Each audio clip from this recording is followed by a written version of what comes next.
right, week 10 of college football is here, and there is so much at stake. Playoff hopes are on the line, conference races are tightening, and the pressure is starting to build for a lot of these teams.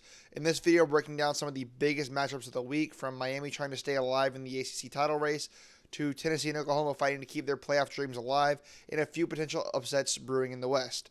But before we get into it, please like, comment, subscribe.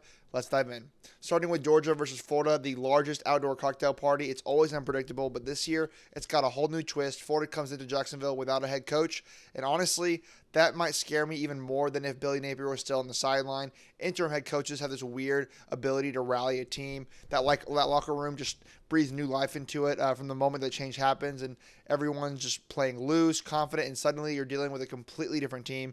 And the scariest part is there's no film on what the team could actually look like. Florida's had a bye week to reset and get comfortable with that new interim staff. And historically, this rivalry game tends to be a lot closer than it probably should be. But even with all that said, I really like where Georgia's at right now. They're coming off of a bye as well, and that offense has shown some real firepower against Ole Miss.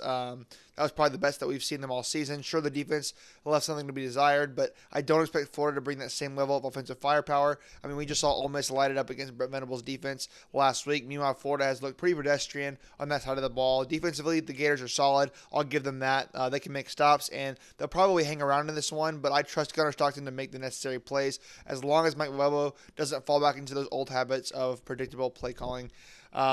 Georgia's run game has been consistent. The receivers have finally stepped up, and the balance on offense has looked a lot better lately. If they can keep that rhythm going, I don't see Florida having the offensive juice to keep up. Sure, they might hit a couple big plays. That tends to happen in these rivalry games, but I think Georgia will control the line of scrimmage, stuff the run, and force DJ Lagway into a few bad throws. Florida might come out hot here.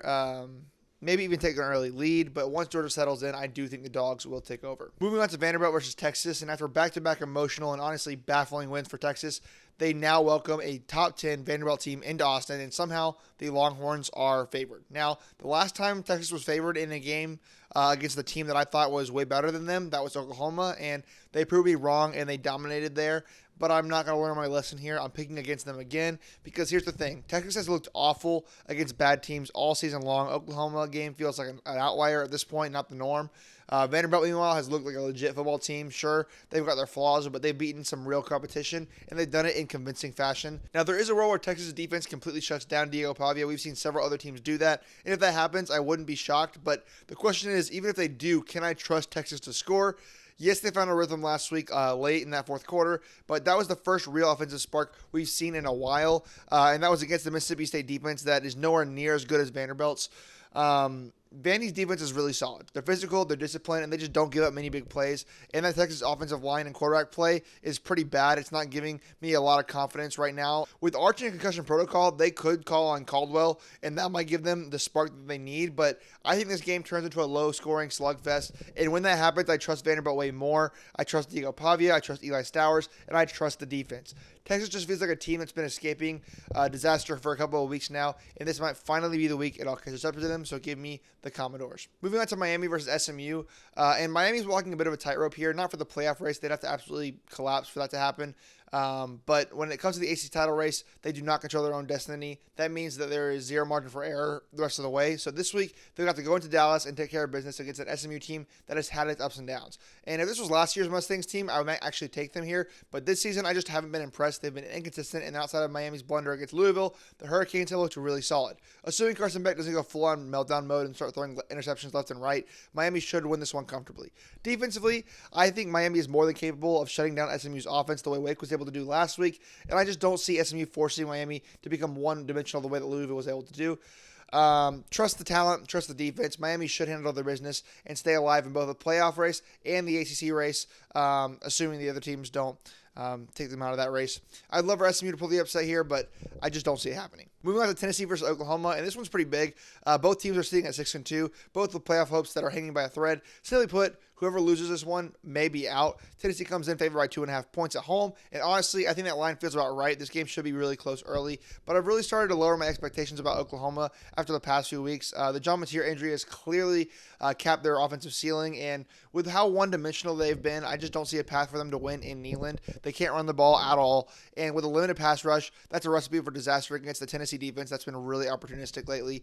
And after what we saw last week, Oklahoma's secondary can absolutely be exposed. That's bad news when you're facing a receiver like Chris Boswell and a quarterback like Joey Aguilar who can sling it all over the field. I think this matchup is just heavily tilting in Tennessee's favor. Home crowd, better quarterback play, and a more balance on both sides of the ball. So give me the Vols. Well, I guess not both sides of the ball. I think Oklahoma has a better defense, don't get me wrong. But still, I got the Vols in this one. Moving on to Cincinnati versus Utah, another major Big 12 matchup this week. Cincinnati's undefeated in conference play, while Utah's been a bit of a head-scratcher. They've had some dominant wins over solid opponents, but also some really confusing losses. They do get this one at home, and they're double-digit favorites, but Cincinnati has been a far more consistent team. Honestly, this game could go either way. I could see Utah blowing them out or Cincinnati pulling the upset in Salt Lake City. Still, I'm rolling with the Utes here. They may not be consistent, but their highs are higher. And with the game today in town, I think that we get one of their better performances of the season. Moving on to USC versus Nebraska, another big one, a classic test for USC. Can they beat a more physical team? Or maybe the real question, is Nebraska even the more physical team? We saw Minnesota blow them, and I actually think USC has made some real progress when it comes to the physicality department. They're not on Notre Dame's level, obviously, yet, but I think they match pretty well up against Michigan. I think they'll be physical enough to get the job done here. USC clearly has the more explosive offense. Mayaba can sling it. Mekhi Lemon is unguardable, and I just don't see how Nebraska is able to slow them down. That Minnesota loss really soured me on Nebraska, and I think USC is a lot better than they get credit for, and I've got them going on the road and getting this win in Lincoln. And last but not least, I have Penn State versus Ohio State. I had it in on this one, even though I think we all can imagine how this one's going to go. It's one of the most anticipated games in the preseason, but it's obviously lost some of its luster. Penn State does not have James Franklin anymore, and honestly, the program looks like it's fallen off of a cliff.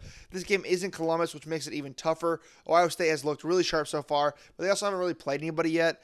Penn State might not be the same team, but there's still plenty of talent on that roster. If they get up for this game, they could make it interesting, but I'm not betting on it. Ohio State's the clear pick here, and I'd be crazy to go the other way. That's all for today's video, guys. Another huge week for college football on deck. If you've enjoyed this breakdown, make sure to like, comment, subscribe. It really helps the channel out. Thanks for watching, and I'll see you next time. Peace.